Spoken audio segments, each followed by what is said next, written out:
I would remind the right honourable gentleman that for 44 years of its 71 years of glorious existence, it is the NHS that has benefited from Conservative policies and Conservative government, because we understand that unless you support wealth creation, unless you believe in British business and British enterprise and British industry, you will not have the funds. Unless you have a strong economy, you will not be able to pay for a fantastic NHS, Mr. Speaker. And that is a lesson that the honourable gentleman, right honourable gentleman, simply doesn't get. And I struggled to see the country. I struggled to see the country he described in his description of the United Kingdom today, because the reality, Mr. Speaker, is that unemployment is, of course, down under the Conservatives to the lowest level since the 1970s. Crime is actually down a third since 2010. We have record investment, record inward investment in this country, £1.3 trillion coming. That's fantastic new electric car factories. But order! Mr. MacDonald, you really are at times a reckless delinquent. Calm yourself, man. I know you get very irate because you feel passionately, and I respect your passion, but I don't respect your delinquency. Calm yourself, man. Take some sort of soothing medicament and you'll feel better as a consequence. The Prime Minister. Speaker, they don't like it, but the truth is that there were more homes built in this country last year than in any year in the last 31 years bar one. Wages are now outperforming inflation for the first time in a decade. The living wage, a Conservative policy. Which I am proud to say I championed in London and was then stolen by our wonderful Conservative government and put into a national policy. The living wage has expanded the incomes of those who receive it by £4,500 since 2010. That is a fantastic achievement, and it is a Conservative achievement. The right honourable gentleman asks about trust and who can you trust to run how on earth? And he asks about Iran. Mr. Speaker, a right honourable gentleman who has been paid by Press TV of Iran, who repeatedly sides with the mullahs of Tehran rather than our friends in the United States over what is happening in the Persian Gulf. How incredible that we should even think of entrusting that gentleman with the stewardship of this country's security. But worse than that, by far, Mr. Speaker, this is a right honourable gentleman who is set on an economic policy together with the shadow Chancellor, who was sacked by Ken Livingstone for being too left-wing.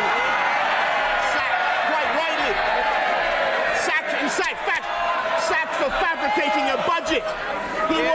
He forged a budget, sacked for forging a budget. He would raise taxes on inheritance, Mr. Speaker. He would raise taxes on pensions. I am answering. I'm telling you, Mr. Order! Mr. Lavery, you're another overexcitable denizen of the House. Calm yourself. It would be therapeutic for you to do so. There's far too much noise on both sides of the House, and I fear that the noise on the front bench is proving contagious, and I note certain backbenchers who are becoming overexcitable, and they must restrain themselves. And I know the Prime Minister will, of course, be both passionate and restrained. The Prime Minister. But it is only with an effort that I can master my feelings here, Mr. Speaker, because the right honourable gentleman would not only put up taxes on inheritance and pensions and corporations, he would put up taxes on income to 50p and above. He would put up taxes on income. There he is, the forger of the budget of 1984, Mr. Speaker. He would put up, give him a chance, he would put up taxes not just on homes but on gardens, Mr. Speaker. And he speaks about trust in our democracy. He speaks about trust in our democracy, Mr. Speaker. And I have to say, a most extraordinary thing has just happened today. Did anybody notice what happened today? Did anybody notice the terrible metamorphosis that took place, like the final scene of Invasion of the Body Snatchers? At last, this long-standing Eurosceptic, the right honourable gentleman, has been captured. He has been jugulated. He has been reprogrammed by his honourable friends. He has been turned now into a Remainer. He has turned Labour into the party in all the flip-flops he has performed in his tergiversating career. That is the one for which I think he will pay the highest price.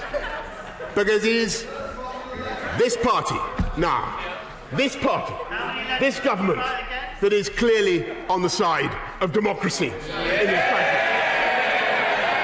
It is this party that is on the side of the people who voted so overwhelmingly in 2016. It is this party that will deliver the mandate that they gave to this Parliament, and which, by the way, this Parliament promised time and time and time again to deliver. And indeed, the Right Honourable Gentleman and all his colleagues promised to deliver it. And the reality now is that we are the party of the people. We are the party. We are the party of the many. We are the party of the many, and they are the party of the few. We will take this country forwards. They, Mr. Speaker, will take it backwards.